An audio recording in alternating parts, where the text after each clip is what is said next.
This is New Day Northwest. Welcome back to the show, my friends. You know, I always tell folks we are so lucky here in Western Washington because we have so many amazing healthcare options. And this morning we're talking about brain health with the Eastside Neuroscience Institute, which is actually a joint venture between Overlake and EvergreenHealth. Their neurosurgeon, Dr. Amitoz Manhas, joins me now. It is good to see you again. Yeah, thanks for having me. So let's talk about the Eastside Neuroscience Institute. What is all happening there? So the Eastside Neuroscience Institute is something that's come together over the last couple of years, and we're very proud of what we've been able to accomplish. It's essentially a joint venture between two hospital systems, Overlake and EvergreenHealth.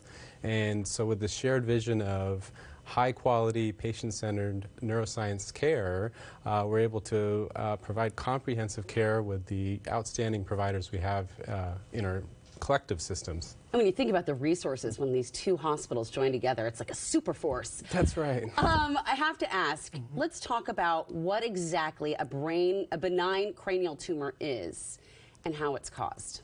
So benign tumors are some of the most common tumors that we see, whether we do surgery or not. We will see these patients in clinic or in the hospital to discuss treatment options depending upon symptoms that they're having or signs that they're exhibiting.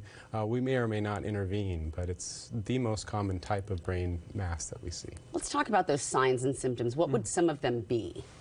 Well, it could be something as simple as a headache that might be getting gradually worse, or it could be more serious, like a seizure or weakness, difficulty with coordination, sensation, difficulty with speech. There's all sorts of different presentations that we see as a result of these tumors. That's fascinating because someone could almost think these are stroke-like symptoms when they could be something completely different.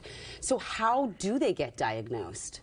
So typically it's through imaging. It's usually a CT scan, often an MRI to look more closely at the soft tissue components of the brain. So it's a combination of imaging and the physical exam, obviously. So let's say you come in and you find that you have this benign cranial tumor. You said that sometimes you touch them and sometimes you don't. Is there kind of a treatment plan for all of them? Absolutely. So a lot of it depends upon if they're incidental findings. So a lot of times with our aging population and in general, patients present after falls from standing, traumatic injuries, TIAs or strokes. There's different reasons why patients might be imaged to, where, a mass might be found. Right. But if they are really starting to have neurological symptoms, then we have to come together with a plan to treat those tumors. Because you need to have action on that. Right. How can someone, let's say, and I like to ask this question because I feel like sometimes I'm very sensitive. I'm like, what's happening to my body? And I know some folks out there as well. Let's just say you feel like something's off. Where do you start to get to the Neuroscience Institute? Like, what's the first step?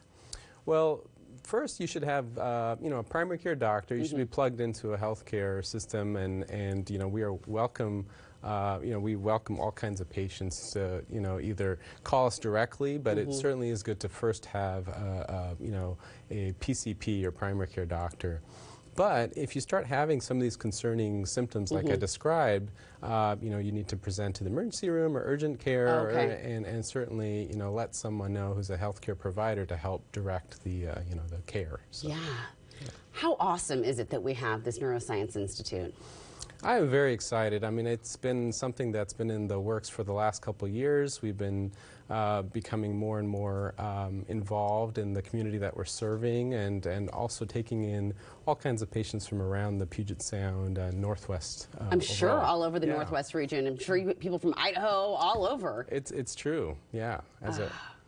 So how can we learn more about benign cranial tumors overall? So we have a website, overlakehospital.org. We also have eastsidneuroscienceinstitute.org, where you can go and look up the providers that we have in our program and the types of conditions that we treat. But it's very easy to find us online. Dr. Manhas, thank you so much for all your time and for explaining all this, and I am sure it's going to help so many people.